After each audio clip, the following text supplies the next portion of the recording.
12. Al-Bari, l'Evolver, le créateur d'ordre.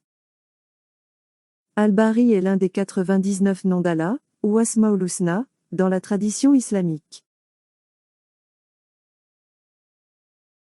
C'est un nom arabe qui se traduit par l'Evolver ou le créateur d'ordre. Al-Bari fait référence à l'attribut d'Allah d'être le créateur, le façonneur et le façonneur de toutes choses. Cela signifie la capacité d'Allah à susciter l'existence, à la nourrir et à la façonner, et à apporter l'harmonie et l'équilibre à sa création. Tout comme un artisan qualifié apporte de l'ordre et un but à sa création, Al-Bari fait de même pour l'univers, donnant naissance à tout avec sagesse et conception méticuleuse. Ce nom met l'accent sur le pouvoir et la capacité d'Allah à créer, façonner et faire évoluer toute chose selon son plan divin. Il rappelle aux croyants la complexité et la perfection du monde qui les entoure et les encourage à reconnaître et à apprécier l'œuvre d'Allah dans tous les aspects de la création.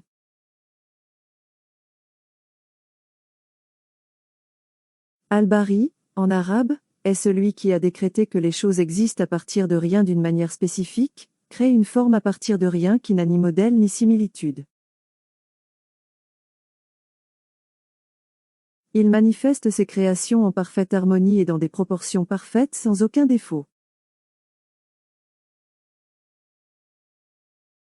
Comme nous l'avons mentionné dans le nom Al-Khaliq, le créateur, il porte également deux noms similaires, Al-Bari, le producteur ou le créateur, et Al-Musawwir, le façonneur.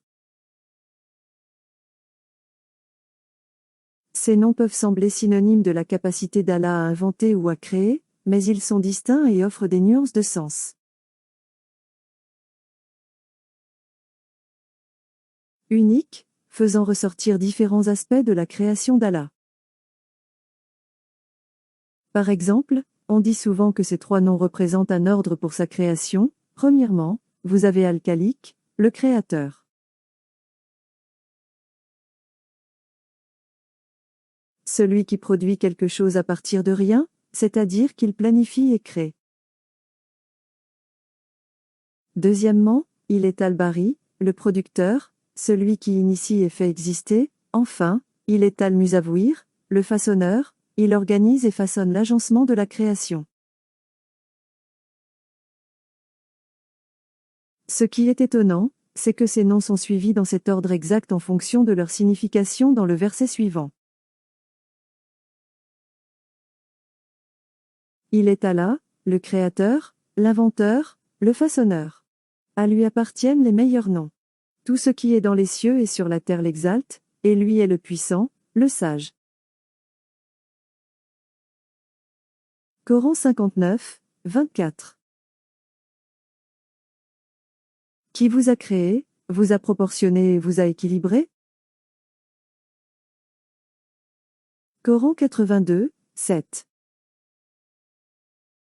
En vérité, nous avons créé l'homme de la meilleure stature, Moule, Coran 95, 4.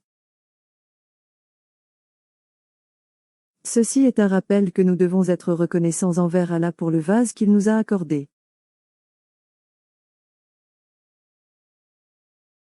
Nous ne pouvons pas le changer, et il ne devrait pas y avoir de désir de le faire, nous devrions plutôt apprendre à l'aimer, à en prendre soin, et à l'accepter tel qu'il est.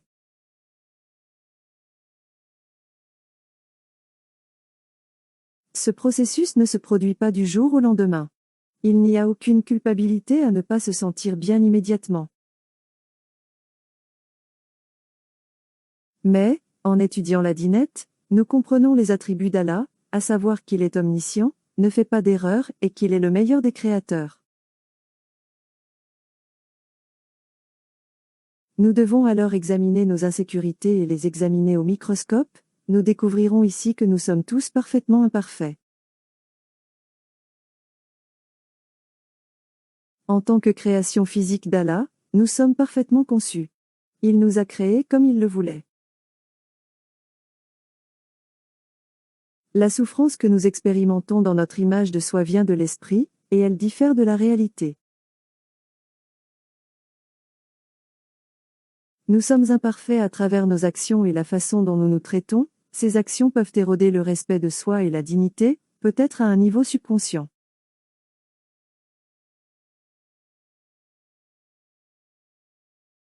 Mais si nous sommes honnêtes, nous pouvons comprendre ce qui peut causer notre malaise et chercher à nous améliorer. Nous n'avons pas besoin de nier nos faiblesses. Au lieu de cela, nous devrions les adopter. Le Coran nous dit même, l'homme a été créé faible. Coran 4h28.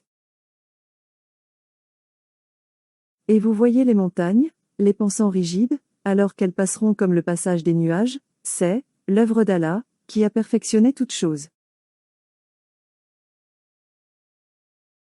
En effet, il connaît ce que vous faites. Coran 27, 88.